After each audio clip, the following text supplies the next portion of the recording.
Yo les amis, bienvenue dans cette nouvelle vidéo. Alors quel est le meilleur objectif pour commencer la photo? C'est la question qu'on va se poser aujourd'hui, ou c'est plutôt une réflexion. Parce que bien sûr on peut commencer avec n'importe quel objectif ou n'importe quel appareil photo. On peut même commencer avec son téléphone portable. Moi c'est comme ça que j'ai commencé d'ailleurs, et à mon avis c'est le cas de beaucoup de monde. Mais aujourd'hui j'avais envie de te partager mon point de vue sur quel est selon moi le meilleur objectif pour commencer. Si on t'a offert ou que t'as acheté un appareil photo, il est sûrement venu avec son objectif de kit. Et justement c'est de cet objectif là dont j'ai envie de parler. En général c'est un 18-55, ça dépend des marques, ça peut être aussi un 16-45 ou un 24-105, peu importe. Reste bien jusqu'au bout de la vidéo parce que je suis parti en randonnée avec mon 18-55 justement, et je vais te montrer que cet objectif, si tu l'utilises à son plein potentiel, il pourrait vraiment te faire évoluer dans ta pratique et il te fera prendre de meilleures décisions aussi quand tu voudras acheter un nouvel objectif. Parce que pour la petite histoire, moi quand j'ai commencé la photo en 2017, je me suis vite acheté mon premier appareil photo et j'y connaissais rien, hein. Je me suis fié aux conseils que j'avais vus sur YouTube, et suite à ça j'ai acheté un petit Olympus, c'était un EM10 Mark II. Il me semblait bien à l'époque, il rentrait dans mon budget en plus, et sans regret parce qu'il était vraiment top cet appareil. Même aujourd'hui je pourrais le recommander sans problème. Mais voilà, je l'avais acheté sans objectif, et sur YouTube beaucoup disaient que fallait une focale fixe, que c'était mieux de se déplacer plutôt que de zoomer, etc. Et c'est pas faux, hein, franchement, aujourd'hui j'utilise principalement des focales fixes, mais vaut mieux savoir quelle focale nous plaît avant. C'est comme par exemple, tout le monde parle du 50 mm. Comme quoi le 50 mm c'est pareil que la vision humaine. Cartier-Bresson il shootait au 50 mm, c'est le Nifty 50, on peut tout faire avec. Mais franchement moi personnellement le 50 c'est pas ma focale préférée. J'ai souvent l'impression d'avoir le cul entre deux chaises avec. Un coup je suis trop loin, un coup je suis trop près, j'ai un peu de mal à me régler avec ce type de focale. Même si je leur donnerais bien une petite chance, un de ces quatre, faudrait que je réessaye. Mais en tout cas c'est loin d'être ma focale préférée, et à entendre YouTube, beaucoup conseillaient le 50 mm. Bref, pour revenir à mon premier appareil photo, à l'époque tout le monde parlait du 45 mm 1.8 chez Olympus. Il avait un piqué de malade, il ouvrait un 1.8, donc joli flou d'arrière-plan, très bon en basse lumière, et je me disais c'est un peu comme le 50 mm 1.8 dont tout le monde parle chez Canon. Mais le truc c'est que l'Olympus c'est du micro 4 tiers, ce qui fait que le 45 mm il se transforme en 90 mm, et donc un super objectif de portrait. Mais moi qui voulais me lancer dans la photo de rue, j'étais un peu bloqué avec ça du coup. Mais j'ai quand même réussi à l'utiliser, et puis au final j'étais plutôt content avec, parce que c'est vrai que comme c'était une focale longue, ça me permettait de faire des photos intéressantes sans avoir besoin de me rapprocher trop des sujets, ce qui est plutôt difficile quand tu commences en général. Mais bon, je me retrouvais quand même vachement limité, et si j'avais pris cet appareil photo avec l'objectif de kit, j'aurais peut-être pu voir quelle aurait été ma focale préférée. Et ensuite j'aurais pu me permettre d'aller acheter ma focale fixe sans faire d'erreur, cette fois en étant beaucoup plus sûr de mon choix.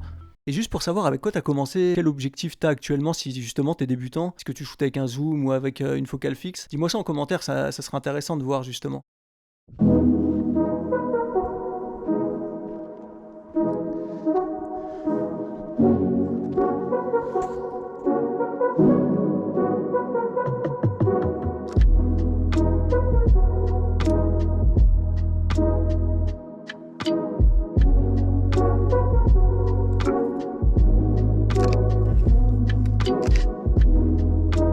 Enfin le Mont Blanc.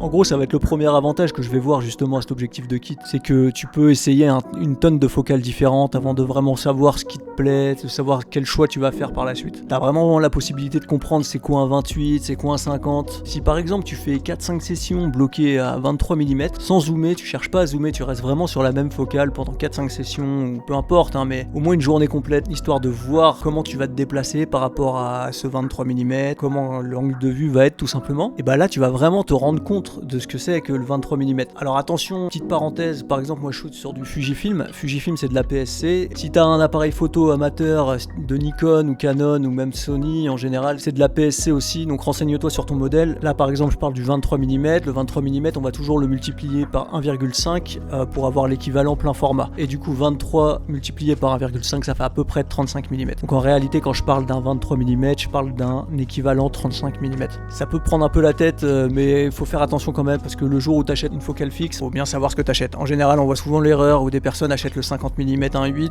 et ils s'imaginent qu'ils vont avoir un équivalent 50 mm, alors qu'en réalité, sur le Canon, ça va faire un équivalent 80 mm à peu près, qui a du coup aurait plus rien à voir avec un 50 mm si c'était sur du plein format. Donc ça, c'est la petite parenthèse à savoir, toujours faire attention à ça.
Et le deuxième truc qui fait que c'est sûrement le meilleur objectif pour commencer la photo, c'est qu'il est pas très lumineux cet objectif. C'est pas comme une focale fixe où tu vas pouvoir ouvrir à f1.4 ou f1.8. Et paradoxalement ça va être un avantage ça, parce que tu vas pas pouvoir tricher avec un beau flou d'arrière-plan. Parce qu'il faut pas se mentir, c'est facile avec un 50 ou un 85 f1.4 de faire le point sur le sujet et puis de tout flouter derrière, parce que c'est tout de suite joli. Et dans certains contextes, y a pas de souci, c'est très bien de le faire, hein. En général en portrait on va faire ça. Mais c'est pas ça qui va t'aider à t'améliorer dans ta composition. Et à mon avis, c'est pas ça non plus qui va t'aider à comprendre la lumière. Parce que oui, avec un objectif peu lumineux, ça te donne pas le choix d'aller chercher la bonne lumière. Et donc c'est ça qui va t'apprendre à chercher justement cette lumière, à la comprendre et à la repérer par la suite. Ça va te pousser à jouer avec les ombres, à créer du contraste justement avec la lumière. Donc c'est que bénéfique pour s'améliorer. Et également, ça va te pousser aussi à bien travailler ta composition. Si par exemple tu restes sur le 18 mm du 18-55, ça va vraiment te pousser à travailler ta compo, parce qu'avec un grand angle, c'est beaucoup plus difficile de créer une certaine harmonie dans sa composition qu'avec un 50 ou à 85 mm. Tu vas pouvoir t'essayer au layering. Le layering, si tu sais pas ce que c'est, je t'invite vraiment à voir le travail de Alex Webb par exemple, dont son livre The Suffering of Light. Et sur Instagram également, il y en a plein d'autres des photographes, il y en a que j'adore, notamment en ce moment je suis